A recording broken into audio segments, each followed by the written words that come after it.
Agradecerle a María. Como todos saben, el Energy Day es el primer evento que empezamos a hacer en EconoJournal hace 4 años. La idea de este evento, a diferencia de otros que hacemos, es cruzar transversalmente la agenda de la industria.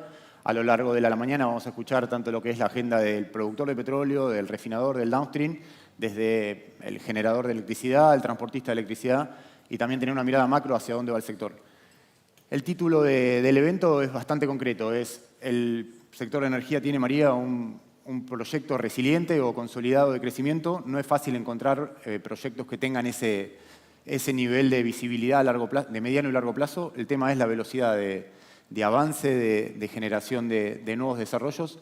Así que la primera pregunta que quería hacerte es, desde lo conceptual, digamos, si vos tuvieses que definir 3 o 4 desafíos o prioridades que marques en esta primera etapa de gestión, corregime, hace un mes que estás en funciones, pero si tuvieses que marcar, bueno, mi norte va para allá, ¿qué marcarías ahí? Bueno, creo que el norte de toda gestión, tanto en el sector público como en el sector privado, parte de entender cuál es el diagnóstico de la situación que uno hace y de los objetivos que se plantea, ¿no?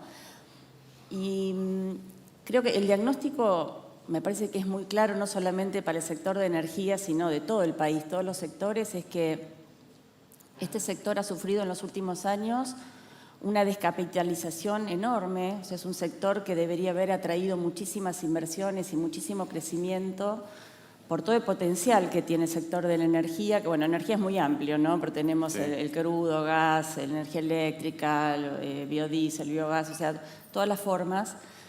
Y es importante entender, justamente para plantearse qué es lo que uno tiene que hacer desde este lugar, es por qué sucedió eso, por qué en la Argentina no se invierte. Y eso creo que ya a esta altura muchos lo tenemos claro, es un error, primero en las políticas macroeconómicas, y en ese sentido creo que este gobierno está dando en la tecla por primera vez en años, que es atacar la causa raíz del problema, es decir, la inflación es la consecuencia de un problema más profundo que es el déficit fiscal. Eso se está solucionando, con lo cual, y eso no es mi gestión, pero creo que es muy importante para este sector. Y en segundo lugar, el tema de las políticas microeconómicas, ¿no? Donde creo que todos los empresarios en todos los sectores antes de invertir estuvieron pensando en los últimos años cuando el gobierno, en su desesperación por corregir ciertas variables macroeconómicas y por obtener algún rédito político en el corto plazo, me va a meter la mano en el bolsillo, me va a cambiar las reglas del juego. Entonces, mi principal función es justamente alinearme, que es lo que hago con el Gobierno Nacional, en este entendimiento que primero el sector para invertir necesita previsibilidad. Queremos que las inversiones sean eficientes, o sea, no cualquier inversión es buena, tiene que ser eficiente. Y para eso, para que las inversiones sean eficientes, ¿y por qué eficientes? Para que los costos sean los más bajos posibles en la producción de la energía en toda la cadena, tenemos que volver a que haya un ámbito de competencia en aquellos sectores o en aquellas cadenas del sector que eso sea posible. Y tenemos que respetar las leyes en la parte de los sectores regulados, ¿no? Entonces, para hacer eso, obviamente ustedes saben cuál es mi background, yo vengo del sector de gas natural, entonces hay temas que manejo con mucha facilidad y que los entiendo, y en los otros estoy estudiando muchísimo porque soy una persona que me gusta entender los temas, no gestionar así con liviandad, entonces estoy dedicándole muchas horas a profundizar mucho y realmente entender qué cosas tenemos que hacer desde el Estado para liberar esas fuerzas productivas y para volver a encauzar al sector en el marco de la institucionalidad. Cuando uno mira, no sé, estamos cerrando un año y sacás la foto de hace 12 meses atrás, decís una recomposición acelerada de los precios relativos a la energía. Hace 12 meses, por ahí, nosotros como demanda pagábamos un 30, un 35% del costo real, tanto de la electricidad como el gas natural. Transitaste ese proceso sin demasiado ruido en el frente judicial. Cuando hablaba con cualquiera de las empresas reguladas que están acá, uno de los grandes temores era no tener algún frente judicial con amparos, medidas cautelares complicado. Eso pasó, la sociedad acompañó, tiene un nivel de cobrabilidad muy alto la demanda, más del 95% de la gente sigue pagando la factura en tiempo y forma, pese a que hubo un salto en términos reales importante. Con lo cual esos son dos pilares de un primer bloque. Si imaginás el 2025, ¿qué objetivos te trazás? Porque tenés el objetivo de seguir desregulando el mercado, si es que querés avanzar para allá. Ese objetivo, la gestión anterior de la Secretaría de Energía no pudo tampoco avanzar en materia de electricidad como quería. ¿Qué dificultades y qué objetivos te fijás para el año que viene? Bueno, primero sí, es muy cierto lo que vos decís, que el salto de las tarifas se dio sin los problemas que tuvimos en el pasado para eso.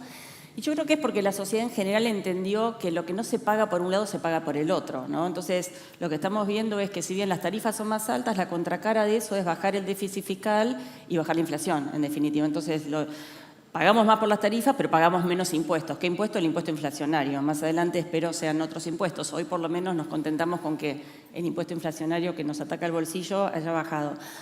La idea es continuar en ese sentido, es decir, acá hay que corregir los precios regulados y la parte de los precios que van en competencia. Si vamos a las tarifas, tenemos de electricidad y gas natural. En el gas natural, bueno, hoy tenemos el plan gas. La idea es ver de qué forma podemos hacer que el volumen que no está contractualizado en el plan gas vaya de a poco gradualmente, siendo lo más competitivo posible y volver a las fuentes de la contractualización entre partes. Por supuesto que ahí tenemos que ser cuidadosos, entendemos que al estar el tema de los subsidios y el problema entonces del pass-through no se puede hacer de un día para el otro, lo estamos estudiando, pero queremos ir en esa dirección y vamos a dar esa señal. Vamos a avanzar, probablemente ahora se extienda el periodo de transición de esta segmentación del N1, N2 y N3, sí. Pero la idea final es ir a una tarifa focalizada, ¿no? Que es lo más parecido a una tarifa social, llamarlo como quieras, pero en definitiva es decir, estas personas no necesitan ayuda del Estado para pagar la energía y estas personas sí. Y las personas que lo necesitan, que el esquema que se implemente, que es el que ya está en marcha, sea un esquema en el que fomente la eficiencia en el uso, es decir, que haya un bloque mínimo que esté subsidiado, pero a partir de ahí que se empiece a manifestar en la tarifa, digamos, el costo real de la producción, el transporte y la distribución de esa energía. ¿Ese es un proyecto, ¿no?, que ya hay un equipo trabajándolo o todavía están definiendo los lineamientos generales, digamos? Lo venimos trabajando mucho, nos hubiera gustado ya publicarlo esta semana, pero estábamos en las últimas de algunos cálculos del impacto en las tarifas. O sea, vos decís que es inminente, digamos, de alguna forma, la reformulación del programa de tarifa social o de segmentación, vos decís que eso sale relativamente rápido. Sí, vamos a fijar un periodo, como está previsto en el decreto, yo no me acuerdo el número, 400 sí. Y pico, hasta abril, y después ya ir a una tarifa focalizada. Pero queremos cambiar un poco lo que hoy existe, por eso un periodo como una transición más de estos pocos meses, pero todo en la dirección de ir a una tarifa focalizada. Como siempre fue, digamos, un esquema típico de un bloque de tarifa social donde tiene algún tipo de bonificación y demás, terminando esos 3 niveles y que siempre es complejo, y tampoco yendo a algún instrumento por ahí más complejo como el canasta básica y ese tipo de cosas, no lo estás pensando, digamos, está yendo a algo más simple, digamos. No. Sí diferenciar en ese bloque de subsidiado para la gente que lo necesite, que haya una diferenciación, que en gas natural ya lo hay, en energía eléctrica no, se fijó un promedio anual y ahí un promedio país, y ahí sí estamos trabajando para que refleje un poco mejor las diferencias de necesidad de consumo que tienen las familias en la distinta geografía argentina debido al tema climático, ¿no? Preguntas sobre tarifas y después hago un popurrí para aprovechar el tiempo porque sabemos que tu agenda es limitada. Tenés por delante el tema, o la ley de gas te habilita a hacer una prórroga por 20 años de las licenciatarias o de las concesiones de transporte y de gas, sobre todo de gas natural, electricidad no. ¿Cómo podés avanzar o cuál es la idea para avanzar en esa dirección? Bueno, eso ya lo que es las transportistas hicieron la audiencia pública, ya pasaron los expedientes, además pasaron por mis manos, ya está ahora en la Secretaría de Energía, y los de gas natural están trabajando a nivel Enargas, ¿no? Todavía no. Pero a ver, lo ideal sería que poder prorrogar esas licencias, obviamente todo depende del dictamen que realice el Enargas en la evaluación de la performance que tuvieron las empresas en estos años, ¿no? Pero la decisión, digamos, es avanzar en esa dirección, concretamente. Sí. Ok. Cuando uno mira, te hago una más de tarifas, uno mira los resultados operativos de las empresas distribuidoras tanto de gas natural como electricidad y en el periodo de abril-septiembre, si se quiere, 2024, y lo comparás contra el 2018, el mismo periodo, a la salida de la RTI anterior, la que llevó adelante el gobierno de Mauricio Macri, vos ves que no hay tanta diferencia entre en la mayoría, la tendencia es, hay algunos casos que sí, alguna distribuidora eléctrica que sigue teniendo algún balance complicado, pero la mayoría vuelve a tener los niveles que tenía en 2018. ¿eso te pone en una situación de cierto confort para avanzar en una revisión tarifaria integral o una revisión quinquenal tarifaria, no sé cómo se va a llamar, digamos, el proceso que finalmente avance, sin que haya tanto requerimiento de ingreso por parte de las empresas que te complique macroeconómicamente? No sé si se entendió la pregunta. Mira, digamos, es difícil aventurarse eso porque la realidad es que el valor de las tarifas tiene que salir de un cálculo que respeta una metodología que fijaron los entes, ¿no? Pero sabes bien que a priori tengo algunos números, por haber conocido los números de, sobre todo, las empresas del sector de gas.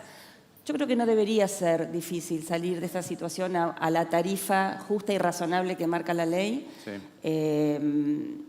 Estuve ya trabajando bastante con Osvaldo Rolando en lo que son las tarifas de Suredenor y Transener. Ahí tengo un poco más claro por dónde viene la cosa. En las tarifas de gas natural he tenido un par de reuniones, pero todavía no hemos avanzado mucho. Esta semana voy a tener otra con la gente de Enargas para ver estimativamente cómo da el cálculo. Pero yo estoy convencida que esa revisión hay que hacerla y tenemos que fijar las tarifas. Obviamente veremos con qué ritmo eso se puede hacer, si será necesario, si se puede hacer de una sola vez la determinación de esa tarifa o por ahí en 2 o 3 pasos como se hizo en la RTI del 2017. Porque claramente a veces uno tiene muy claro dónde quiere llegar, ¿no? Es como si vos estás en Buenos Aires y decís, quiero llegar a Mar del Plata, decís, está bien, pero ¿a qué velocidad, en qué tiempo podés llegar? ¿Y qué tenés? ¿Una autopista perfectamente asfaltada? ¿Vas en un auto último modelo, llegás rapidísimo? ¿O tenés un camino poseado con un auto que se te queda cada 2 por 3? Entonces, está claro, el objetivo es, las tarifas tienen que estar determinadas de acuerdo a los principios de la ley, ¿no? La tarifa justa y razonable, cubrir los costos, la amortización para que las empresas inviertan y tener una rentabilidad justa y razonable. Eso es lo que tiene que suceder. Yo creo que vamos a poder lograrlo. Ya te digo, una vez que termine de ver los números, obviamente que lo tengo que ver con Daniel y con el ministro de Economía, porque ahí donde vemos el camino poseado y el auto es justamente la macro, ¿no? Entonces yo no puedo desconocer que no podemos hacer algo en este sector que vaya en contra de poder hacer sustentable este sistema. Creo que es lo más importante, porque cuando hablábamos al principio de la necesidad que el sector invierta, el sector va a invertir no solamente si ve que hoy las reglas son buenas para invertir, sino que esto sea perdurable en el tiempo, que es lo que no ha sucedido en el pasado, ¿no? Entonces, hay que a veces ser un poco, a mí me cuesta ser paciente porque no lo soy, pero ser un poco paciente y decir, bueno, vayamos un poco más despacio, pero lleguemos ahí, ¿no? Como mirando un poco las condiciones de borde del sistema, vos como economista, por ahí la tentación siempre es, me focalizo en mi sector y pienso en términos de burbuja, no, vos estás pensando en términos más sistémicos, digamos. Sí, porque yo, a ver, y no es que yo crea, yo tengo una visión de la inflación muy monetarista, ¿no? O sea, yo estoy convencida, y lo estamos viendo, que la inflación es un fenómeno exclusivamente monetario, con lo cual no creo que un aumento de tarifa te aumente la inflación, pero lo que sí obviamente pasa es que un aumento de tarifa va a aumentar el costo de la canasta básica y eso va a tener más que nada un impacto social y político, no tanto económico en términos inflacionarios. Lo que va a hacer es seguir corrigiendo la distorsión de precios relativos. Totalmente. ¿No? Pero entiendo esa restricción también, que no es económica, quizás es más social, política, pero la tengo que tomar, no la puedo desconocer. ¿Sí? Voy con un popurrí porque me corre el tiempo ahí. Hoy salió en el boletín oficial la declaración de interés público del proyecto TGS, eso es la iniciativa privada, que uno entiende que el Estado ahora va a avanzar con una licitación. ¿Tenés plazos, tiempos de ese proceso o no? Digo, TGS, que propuso, para los que no están tan encima, ampliar el sistema de transporte desde Cuenca Neuquina hacia Buenos Aires, con una iniciativa privada, sumando 12 millones de metros cúbicos día. 14 para el invierno 2026. Quiere decir que el tiempo de alguna manera te corre. ¿Cómo tenés pensado avanzar con esos plazos? Lo antes posible. Okay. Obviamente el sector público no es el sector privado. A veces, de nuevo, mi impaciencia hace que quiera que las cosas salgan ya, estoy atrás de uno, del otro, ¿dónde está el expediente? Pero la idea es, ya ahora salió el decreto y tenemos que trabajar muy fuerte en lo que va a ser el tema de la licitación. Se está trabajando ya. Pero la respuesta es lo antes posible y voy, por lo menos de mi parte, voy a poner todo para que eso suceda. Y eso es en lo que es transporte de gas natural. También vamos a sacar en los próximos 10, 15 días una licitación para comenzar con uno de las fases de lo que fue el plan de ampliación de transporte de alta tensión que determinó la resolución 507 del 23, sí, ¿no? Y vamos a comenzar con lo que es el AMBA 1, es decir, una línea de alta tensión de Viborata a Plomer, con una estación transformadora en Plomer, después una línea de alta tensión entre Ezeiza y Plomer, y entre Atucha y Plomer también. O sea, vamos a empezar con eso. Una primera... Esa es una obra de $1.000 millones más o menos. Sí, más o menos. Y el esquema, para los que no están tan encima, sería: creás un cargo fijo, el Estado, o es un fideicomiso, empieza a recaudar fondos y luego que una vez que ese fondo tiene cierta masa crítica de dinero, lanza la obra. ¿Esa es la idea? Sí, la idea es hacer, no va a ser un cargo fijo, o sea, va a ser un cargo fijo en sentido de pesos por megawatt hora, Ok. por kilowatt hora, que va a pagar toda la demanda. ¿Por qué toda la demanda? Porque entendemos que todas estas ampliaciones van a redundar en poder ir incorporando cada vez más generación eficiente al sistema, por ende va a beneficiar a todos los usuarios del país. Entonces vamos a empezar con un sistema de empezar a cobrar eso. Eso va a permitir, o sea, todo lo vamos a hacer lo antes posible. Lo que pasa es que vos tenés que hacer la licitación, después la adjudicación. Entonces en el interín va a ir tardás cobrando ese 24 cargo, meses con suerte en esa obra. exactamente. Y calculamos que más o menos en 3 años eso va a estar totalmente cobrado y finalizado. Ese es el esquema que por lo menos elegimos y nos pareció óptimo para esta primera etapa. Seguiremos analizando si lo repetimos para las siguientes o vamos a otro esquema, pero la idea es ir ampliando también la capacidad de transporte de alta tensión. Teniendo en cuenta además que hace como 10 años que no se hacen obras de 500 y de 132 en la Argentina, con lo cual tenés que avanzar con un instrumento que te permita avanzar rápido. Sí. Siguiendo el tema de electricidad, y me quedan 5 minutos, en generación, este gobierno dio de baja, después de un tiempo considerable, unos meses, la licitación Terconf que te permitía o que había adjudicado la construcción de cerca de 3.000 megas en parque termoeléctrico. ¿Tenés pensado avanzar con una licitación también pensando en robustecer algunos nodos críticos donde falta generación, por ejemplo AMBA, donde realmente estás medio corto, o vas a avanzar con una desregulación del mercado eléctrico para que luego el privado lo haga por sí solo?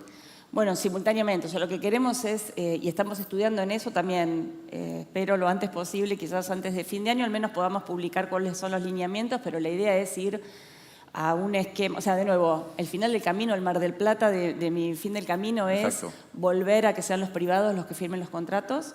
Estamos pensando en un esquema de transición para que en ese camino la tarifa del residencial no tenga un impacto muy grande, pero sí, queremos ir hacia licitar generación, pero que esa nueva generación sea firmada entre distribuidoras y generadores o generadores y grandes usuarios. ¿No ves Y un para off-taker eso- como Camesa, algo así, o no, o como se venía usando, un PPA con Camesa o algo?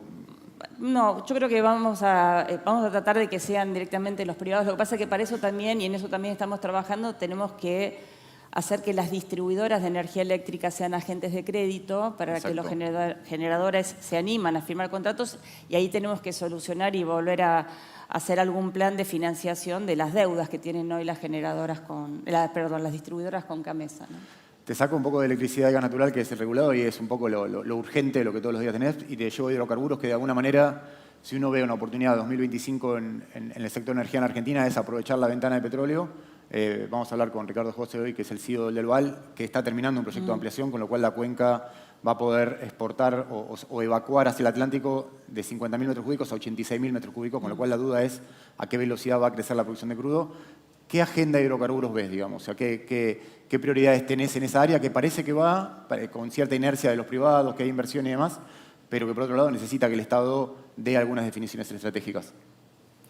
Mira, en el poco tiempo que llevo, la verdad no tengo presente que necesiten hoy del Estado alguna regulación o desregulación adicional para eso. Sí, es claro que lo que hace falta ahí para evacuar todo ese crudo es infraestructura, que ya está en marcha, no solamente la duplicación de Oldelval, sino también hay un proyecto que ingresó como RIGI, que es el proyecto de Vaca Muerta Sur, que eso va a ser muy importante, ojalá que salga, pero creo que ese sector, dentro de todo, es el que funcionó con menos intervención del Estado, ¿no? Quizás porque en el fondo, atrás de eso no había tarifas, ¿no? En toda la cadena no había tarifas, está bien el precio de los combustibles, pero yo por lo menos, por lo que veo, me puedo equivocar porque de nuevo, no hace mucho tiempo que estoy, a lo mejor hay un requerimiento que me estoy perdiendo, pero no veo ahí tanta necesidad de reacomodar la regulación como sí en todo lo que es la cadena del gas natural y la energía eléctrica, ¿no? La semana pasada, o el viernes,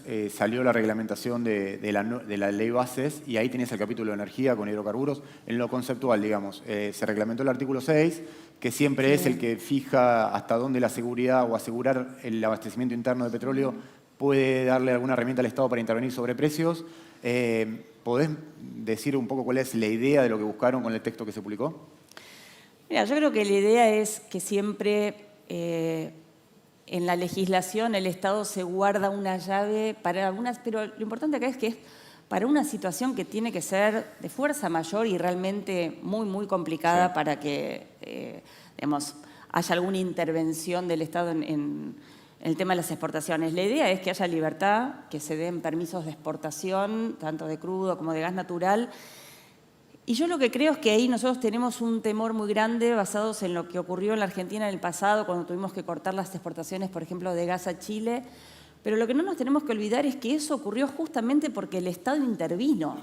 No es que si los mercados funcionan, y vos, por ejemplo, en gas natural, si vos haces que las distribuidoras vuelvan a tener contratos a largo plazo y que hagan lo que marca la ley que tienen que hacer, que es asegurarse el abastecimiento de la demanda prioritaria.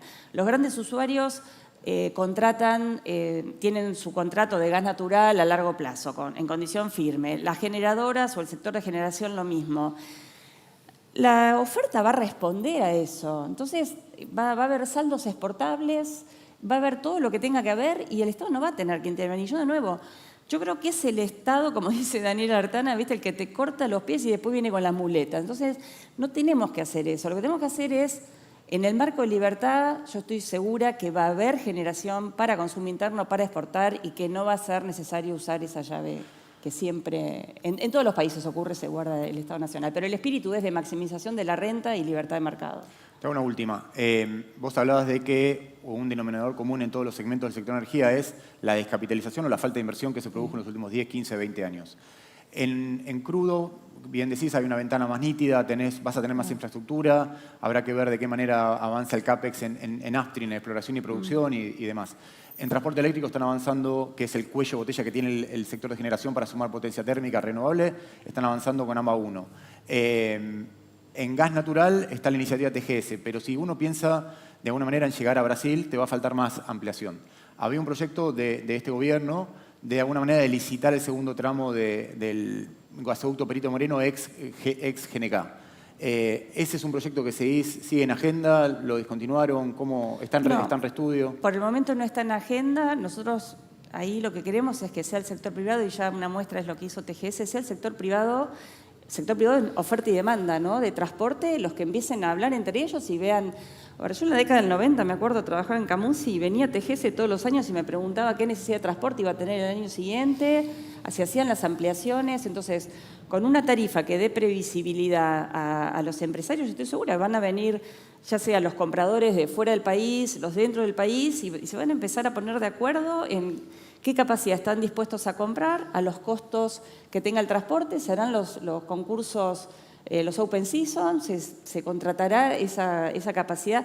Yo creo que tenemos que salir. Esto, a mí me parece que esto del esquema de la concesión de NARSA con el 17.319, de hecho es un escollo que hoy tengo que estudiar muy profundamente, para ver cómo hacemos para salir de eso y volver a que todo ese esquema de las tarifas sea bajo la 24076, que funciona. O sea, no funcionó de nuevo porque no se la cumplió, pero si vos tenés una tarifa justa y razonable como marca la ley, no tenés por qué tener una tarifa inconveniente para impedir la expansión del sistema. La semana pasada, el ex secretario de Energía, Gustavo Lopetegui, en un programa de streaming que hacemos que se llama Dínamo, él planteó que el Estado por ahí debería evaluar desprenderse de las acciones que tiene en el gasoducto Perito Moreno, ex GNK, que NARSA es el propietario, digamos. ¿Es algo que evaluás o no todavía? Sí, totalmente. Sí. Tenemos que ir a que eso es una concesión privada. Bueno, vos sabés que NARSA está en el proyecto de ley bases como una de las empresas y para privatizarla tenés que primero empezar a desprenderte de los negocios, con lo cual, de nuevo, hay tantos temas para trabajar, hay tantos temas que realmente a veces es abrumador porque pero hay que estudiar cada tema y ver cómo es la mejor forma de salir de eso, pero no tengo ninguna duda que eso tiene que ser una concesión privada. Vamos a cargar, María. La verdad que nos pasamos de tiempo, pero de mi parte agradecerte. Sabés que la agenda está re complicada, de fin de año estás hace poquito, así que desearte la mejor de las suertes, en serio, y agradecerte que estés acá. Bueno, gracias, Nicolás. Muchas gracias.